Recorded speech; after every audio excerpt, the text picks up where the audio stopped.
This poem here, I was selected to be one of the, I think it was 11 poets in 2010 in the for the African Poetry Tour, right? That came out of South Africa. And being a selected poet, we went to Durban, Cape Town, Zimbabwe, Malawi, and I think that's all the places we went. Anyway, so this poem I premiered in Malawi. I actually wrote it in Malawi.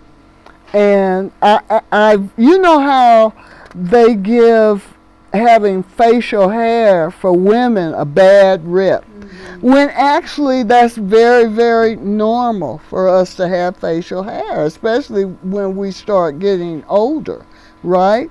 So I wrote one that was humorous, and I read one that's not so humorous. But I'm going to share this humorous one with my sisters today, if y'all will allow me. And it's called Facial Hair Part 2.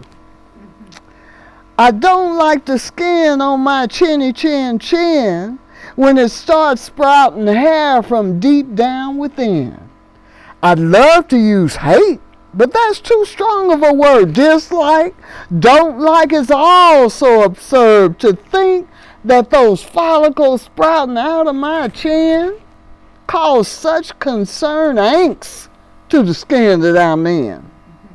I started out with blunt baby scissors, then flat-headed tweezers way back in the day, but that chin hair just came in faster and faster till I brought sharp Bic razors for a more thorough shave.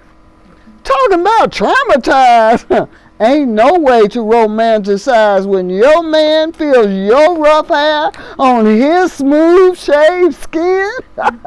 Makes you want to run and go hide, and then maybe cry and slash hairs with razors again and again. Why succumb to the pressure that puts down the wearer of mustache and goatee, if not quite the gender that society dictates, mostly just overrates the signals that strongly say on the one hand, he's virile and handsome and strong, while the other hand shouts, she's got hair on her chin. Something's gotta be wrong. Then you get those rare women like Miss Frida Kahlo, who gave not a good damn what those others might think. You would never find her hiding behind locked doors, rinsing blood and sliced chin hairs down the drain of her sink. Now, Miss Kahlo took oil paints and her little stiff brush and lovingly painted each strand like the muff above her pouting red lips and between her two brows, but still, and alas, I've never seen hair on her chin in the many self-portraits painted again and again. It's so sad when I think, with the knowledge that I have of all that is happening on our planet today, that I still give a thought to what grows on my face and spend money on blades to shave it away. In the 53 years we've been mated together, in private moments and secret we've shared, it startles me to think I still have a problem about letting my man see what I cut down there. No, not that down there. Those bikini cuts that he's seen many times before. It's that chin hair that I'm still talking about, that when it grows in seems like such a high crime. I've often thought if I were sick or paralyzed or jailed for a period of time with nothing to cut with or pluck with or tease with, I'd be forced to face fully those chin hairs of mine.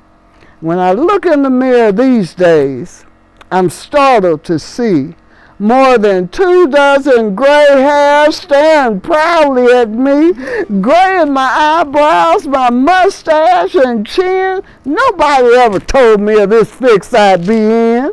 But on the continent of Africa, where I'm blessed to live, gray hairs are venerated signs of wisdom and pride. So maybe one day I'll put facial hair phobias aside.